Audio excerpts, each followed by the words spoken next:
Saudara, pasangan Deddy Mulyadi Erwan Setiawan unggul dari 3 pasangan lain di Pilkada Jawa Barat berdasarkan hasil survei elektabilitas Poltreking Indonesia.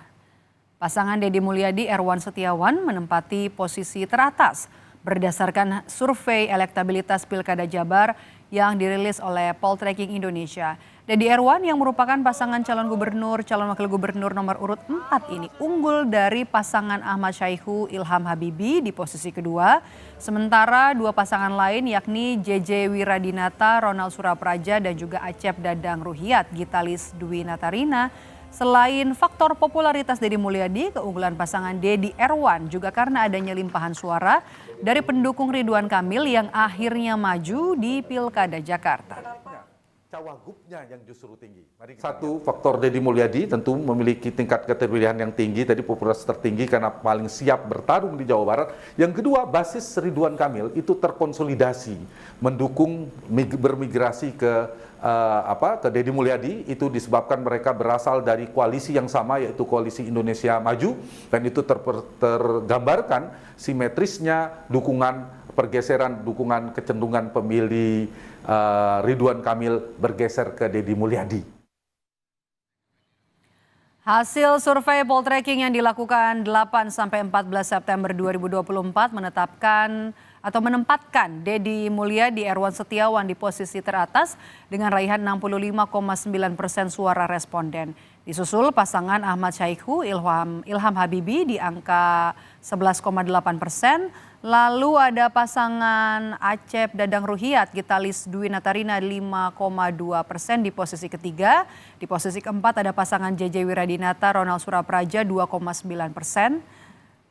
Dan kemudian indikator politik juga sebelumnya merilis hasil survei elektabilitas pasangan calon pada Pilgub Jawa Barat untuk periode 2-8 September 2024. Hasilnya pasangan Deddy Mulyadi Erwan Setiawan meraih elektabilitas paling tinggi dengan raihan 77,81%.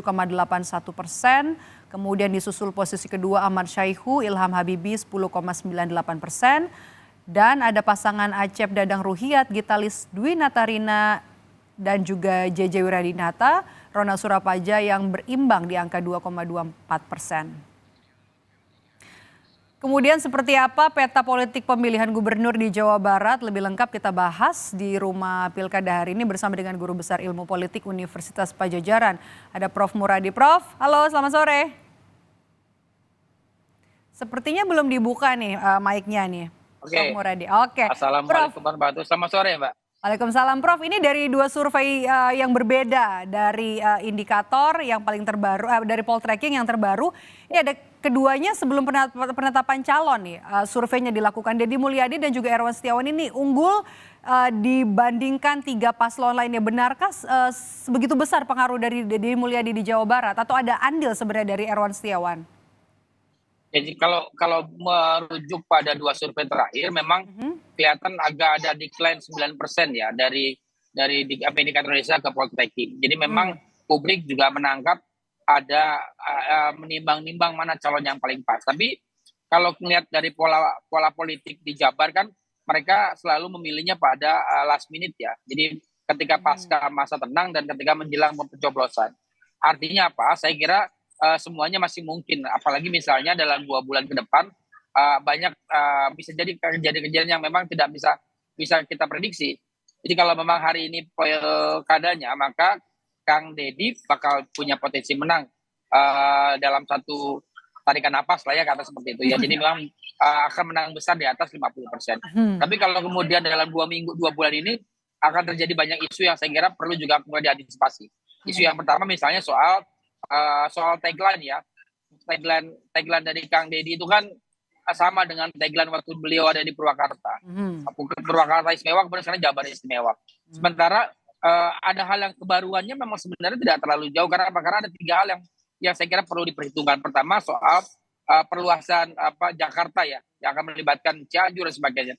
Kedua juga soal akses infrastruktur yang Priangan Timur, terutama juga menjawab isu itu belum menjawab dengan dari 4-4-nya. Yang ketiga, ini berkaitan soal bagaimana kemudian hubungan antara Jabar dengan pemerintah pusat. Tiga ini ada dalam skema visi misi, tapi tidak terlalu eksplisit. Itu yang saya kira perlu kemudian diperlihatkan. Nah, kalau kemudian apakah Kang Erwan punya potensi menambah suara? Tentu saja ada, hanya memang ada Nggak wilayah signifikan. sebenarnya betul. Ada wilayah saya kira tidak bisa kita lihat secara detail ya, misalnya soal Kang Erwan itu kan ayahnya itu kan dedengkotnya Persib ya. Ini juga bisa ngambil suara lumayan, hampir sekitar 900.000 sampai 1 juta suara. Kalau memungkinkan itu dilakukan ya, ada picking dan sebagainya. Tapi apakah bola dengan politik itu sama, itu yang perlu didiskusi lebih lanjut. Karena ini juga menyangkut soal kenyamanan para bobotoh ya terutama. Karena memang ini juga mereka masing-masing punya afiliasi politik sendiri, termasuk di dalamnya misalnya para petinggi itu sendiri gitu, Mbak.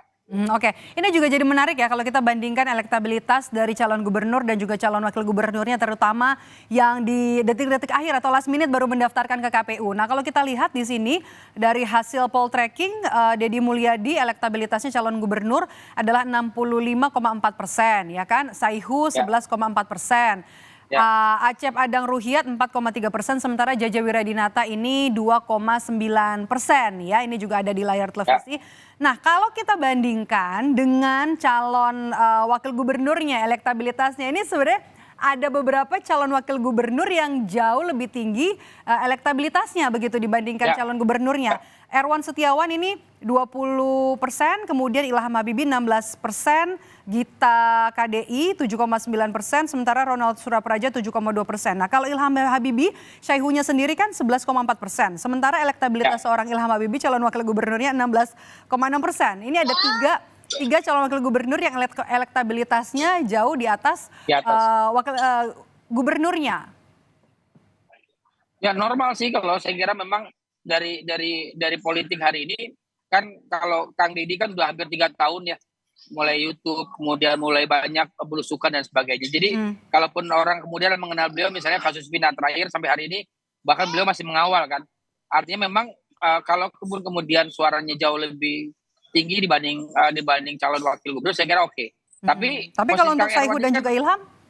Iya, Kang Erwan sama Ilham ini kan unik. Kenapa? Karena Kang Erwan itu kan, ya tadi saya bilang, betapapun mungkin orang akan memisahkan Persib dengan beliau ya, tapi orang secara politik dia akan terpengaruh, terutama andil bapaknya dalam membesarkan Persib. Itu poin pertama. Yang kedua, Ilham itu kan secara prinsipil di bawah bayang-bayang almarhum ayahnya juga. Tapi Ilham itu punya kecenderungan kemudian diterima secara politik di Jawa Barat. Kenapa? Karena karakter yang lebih intelektual dan cendekiawan yang mungkin membuat pada akhirnya bisa diterima secara terbuka. Nah, kalau kemudian wakil dari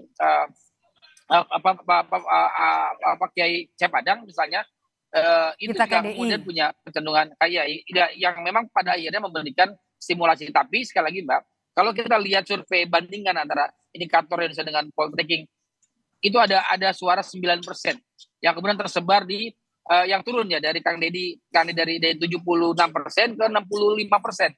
Bayangin coba, itu ada 2 suara yang agak berbeda. Makanya saya kira dalam waktu 2 minggu ke depan, suara itu akan turun juga ke calon yang lain. Kenapa? Karena seiringan dengan misalnya teman-teman calon-calon tadi melakukan kampanye dan menunjukkan ke wilayah-wilayah tadi. Betul. Jadi memang pada akhirnya saya prediksi kalau tidak dijaga betul, maka suara Kang Deddy akan longsor pelan-pelan itu. Akan turun pelan-pelan, kemudian tersebar ke 3 suara. Terutama misalnya yang jadi calon kuda hitam yang saya kira adalah Mas Eko dengan Ilham Habibie. Ini jadi menarik juga ya kalau kita lihat survei elektabilitas berdasarkan partai politik yang dirilis oleh Poltreking. Ini yang menarik adalah dari PKS sendiri. PKS ini kan mengusungnya Saihu dan juga Ilham Habibie. Ini angkanya juga memang cukup tinggi, 53,6%.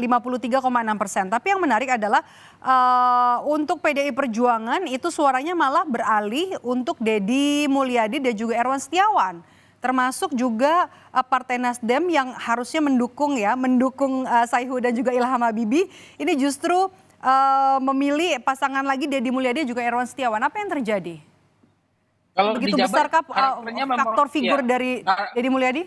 Pertama figur, yang kedua karakter pemilih Jabar memang agak unik, Mbak. Misalnya begitu, mereka kerap kali misalnya menyembunyikan pilihan Di survei-survei sebenarnya. sebelum hari H ya. Betul. Oke. Karena memang mereka akan menunggu misalnya kampanye, kemudian menunggu juga misalnya apa yang ditawarkan, dan menunggu ada misalnya kemungkinan misalnya ada tawaran yang jauh lebih konkret. Nah, ini saya kira orang akan melihat bahwa kalau secara literal politik hari ini ya memang calon itu yang menang ada Kang Deddy, tapi dalam 2 bulan ke depan ini saya kira kita perlu betul mencermati betul sebaran suara dari posisi Kang Deddy ke calon lain, terutama misalnya saya agak mencolok kuda hitam itu adalah di posisi Ahmad Saiku dengan Saiku. Nah, jadi memang pada posisi ini yang saya kira perlu diperhatikan. Terutama misalnya saya catat ada 3 isu loh, Mbak. Yang pertama isu soal agama yang memang juga menjadi bagian isu penting di Jawa Barat. Yang kedua yang penting juga lihat adalah bagaimana kemudian daya terima publik dan kemudian terutama misalnya teman-teman PNS ya di Jawa Barat. Itu juga menjadi salah satu. Kenapa? Karena salah satu titik kemenangan dulu Ahmad Heriawan di 2013 misalnya itu adalah dia mampu memobilisasi guru dan PNS yang memang pada akhirnya kemudian memilih yang bersangkutan. Dan yang ketiga, saya kira sekali lagi betul bahwa posisi daya tawar Jawa Barat itu harus lebih tinggi dibanding ketika di era zaman Kang Emil. Kalau ini tidak bisa dikerjakan, publik Jawa Barat akan kemudian memilih calon yang kemudian pada akhirnya seadanya. Ini yang saya kira perlu diperhatikan betul. Oke, kita lihat juga kalau pemilih berdasarkan hasil Pilpres kemarin, ini pemilih Anies Baswedan justru 51,5% ini memilih Deddy Mulyadi, Erwan Setiawan. Sementara pemilih Ganjar Pranowo juga 53,8% memilih Deddy Mulyadi, Erwan Setiawan, Kang. Split tiketing. Ya, faktor figur lagi sekali lagi saya bilang. Jadi kalau sekarang hari ini misalnya kalau mau jujur saja ya Kang Deddy sudah jauh lebih lama 2 tahun 3 tahun terakhir keliling Jawa Barat tambah isu kasus Vina kemarin misalnya yang booming nasional. Yang kedua 3 calon yang lain kan tidak muncul, bahkan tiga-tiganya nggak pernah muncul sebagai figur yang diperhitungkan. Hasil survei sebelum penentuan pasangan itu kan hampir nggak ada 3 nama tersebut. Bahkan misalnya Mas Saiku bahkan ingin di Jakarta pada akhirnya. Artinya apa? Sebenarnya posisi ini menjadi satu tantangan serius buat warga Jawa Barat. Apakah dengan visi misi yang tadi disampaikan keempat-empatnya itu memiliki stimulasi untuk mengembangkan Jawa Barat sebagai daya tarik nasional ya. Karena begini, salah satu yang kemudian problem selama 10 tahun misalnya eranya Pak Jokowi itu adalah masalah infrastruktur di Periangan Timur ya, di Jawa Barat Selatan yang sampai hari ini mungkin juga tidak terlalu menjadi concern karena mungkin juga waktu selama 2 periode misalnya Pak Jokowi kalah di Jawa Barat. Nah kalau misalnya kemarin Pak Prabowo menang, kemudian juga misalnya ada perubahan ya, ada peta perubahan Anda lihat ya, peta persebaran suaranya akan berubah.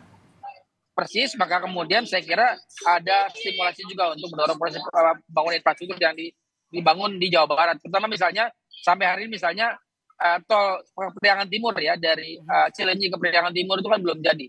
Sudah 10 tahun bahkan kemudian menjadi salah isu utama. Kenapa? Karena ini menjadi bagian penting supaya publik juga kemudian concern pada pilihan tersebut. Dan saya kira Kang Deddy kalau ingin mengambil suara di situ saya kira menarik. Pertama misalnya memastikan bahwa partainya kemudian presidennya yang juga kebetulan dari Gerindra itu bisa concern untuk membangun Jawa Barat. Begitu, Mbak.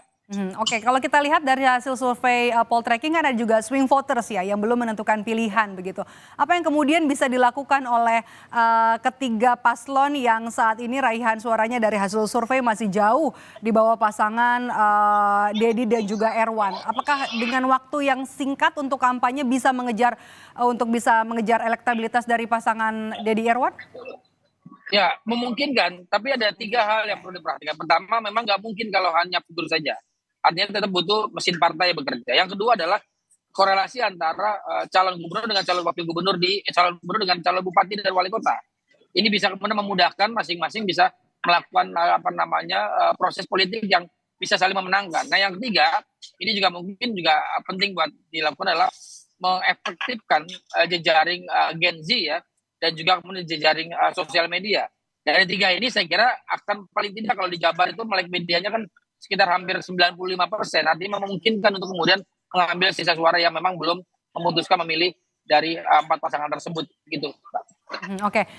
Salah satu strategi adalah bisa lewat program ya, karena 4 nama yang ada yang maju di pilkada, bertarung di pilkada Jawa Barat, nama-nama baru, tidak ada petahana, sudah ditinggalkan oleh Ridwan Kamil. Kira-kira program apa, program prioritas apa yang perlu disasar supaya bisa menggayat hati para pemilih, Prof? Yang utama sebenarnya di infrastruktur sekali lagi. Saya bilang dari awal infrastruktur karena integrasi antara Jabar Selatan dengan Jabar di tengah ya. Jabar Tengah dan kemudian Jakarta itu juga menjadi salah satu problem sendiri. Hari ini misalnya kita punya akses misalnya dari Jakarta ke Sukabumi, tapi dari Jakarta ke misalnya ke Ciamis ataupun ke Pangandaran masih butuh 8 jam. Artinya apa? Ini menjadi salah satu poin penting keluar masuk barang dan jasa. Kenapa? Karena titik kulminasi di situ. Yang kedua, saya kira juga menjadi penting untuk dilakukan adalah membangun karakteristik sumber daya manusia. Kenapa? Karena Jabar ini pelan-pelan juga akan dikurangi, banyak orang pindah pabrik dan segala macam. Itu yang saya kira tugas dari gubernur terpilih untuk memastikan, meyakinkan investor untuk tidak pindah, untuk tetap kemudian di Jabar dan menjadi stimulasi adanya pekerjaan baru ya.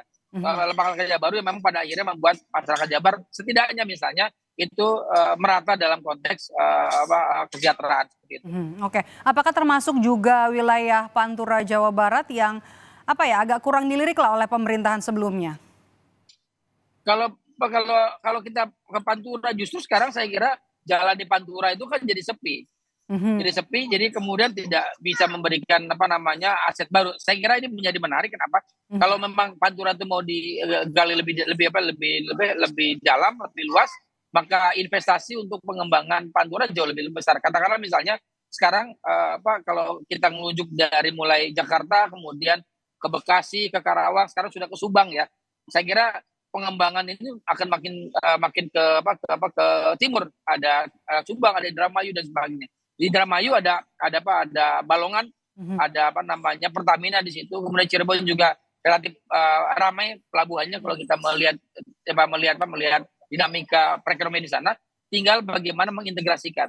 Nah, tugas dari pemerintah gubernur baru adalah bagaimana mengintegrasikan antara Pantura, kemudian Jabar Tengah, juga Jabar Selatan untuk bisa sama-sama menjadi mendapatkan keuntungan ataupun kesehatan dari pilihan gubernur yang akan datang. Sebaran pembangunannya merata begitu ya untuk semua wilayah di Jawa Barat. Baik, terima kasih sudah memberikan ulasan hari ini di Rumah Pilkada Guru Besar Ilmu Politik Universitas Padjadjaran, Prof. Muradi. Sehat selalu, Prof.